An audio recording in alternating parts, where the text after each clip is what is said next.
dua bola mata, tugasnya satu, untuk melihat. Diberi Allah dua daun telinga, tugasnya satu, untuk mendengar. Diberi Allah satu hati, tugasnya satu. Tugas hati untuk apa? Untuk berkekalan pada Allah. Mengapa ada orang waktu mau mati hatinya bertugas pada anak istri, harta, kebun, dan lainnya? Mengapa ada orang waktu mati hati bertugas pada yang bukan Tuhan?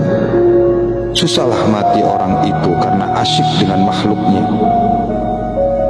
Jangan makhluk itu dijadikan berhala di dalam hati. Jangan dibiasakan hati asyik dengan hal-hal duniawi. Asyikkanlah hati itu kepada Allah. Untuk membiasakan hati kekal dengan Allah, gunakanlah tafakur hakiki.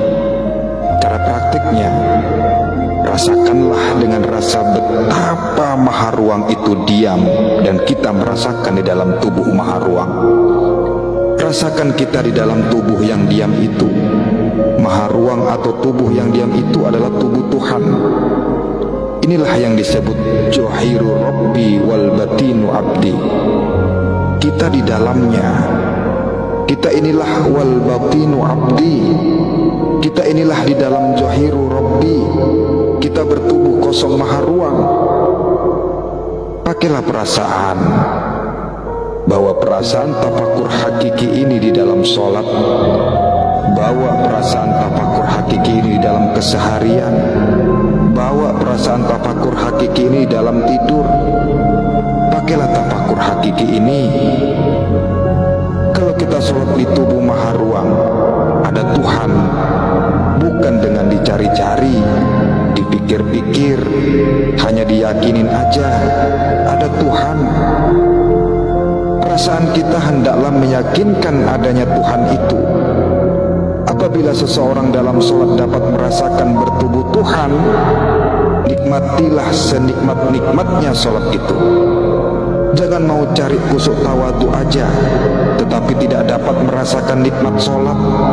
Lebih baik kita mempelajari cara untuk mendapatkan nikmat sholat. Karena beribadah sholat itu nikmat. Carilah jalan praktek untuk mendapatkan nikmat sholat itu. Carilah jalan praktek untuk dapat merasakan bertubuhkan Tuhan di dalam sholat. Hati-hati dengan ulama dhol madhol, ulama yang sesat menyesatkan. Siapa mereka? Yaitu ulama yang hanya pandai menyebut Allah, Allah aja, tetapi tidak merasakan Allah. Itulah ucapan palsu, yaitu ulama yang berkata ibadah itu nikmat, tetapi tidak pernah merasakan nikmat ibadah. Bagaimana bisa menerangkan umat cara praktek meraih nikmat itu? Ulama yang pandai menjelaskan jenis-jenis nafsu, tetapi tidak pernah sampai menerangkan tentang bahaya latin nafsu Fir'aun atau nafsu Anania. Para alim sufi, keakuan mereka itu bukan menyebut aku, melainkan merasakan akunya Tuhan. Nafsu Anania itulah yang menghijab kita dengan Tuhan.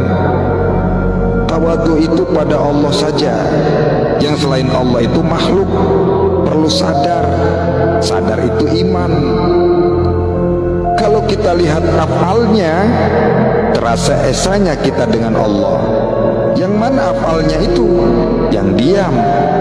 Sementara sifatnya itu yang kosong. Asmanya itu Allah. Zatnya yang meliputi alam dirinya. Kita sudah Maha Esa dengan zat sifat asma afalnya. Pergunakan tauhid jukiyah, sebab pikiran atau akal tidak bisa merasa. Hanya rasa yang dapat merasa. Rasa di dalam rasa ada rasa. Rasa itulah rahasia. Rahasia yang bisa merasakan maha ruang itulah tubuh hakiki kita. Praktekkan tauhid jukiyah agar kita dapat merasakan esanya Tuhan dengan hamba, hamba dengan Tuhan. Salam Rahayu.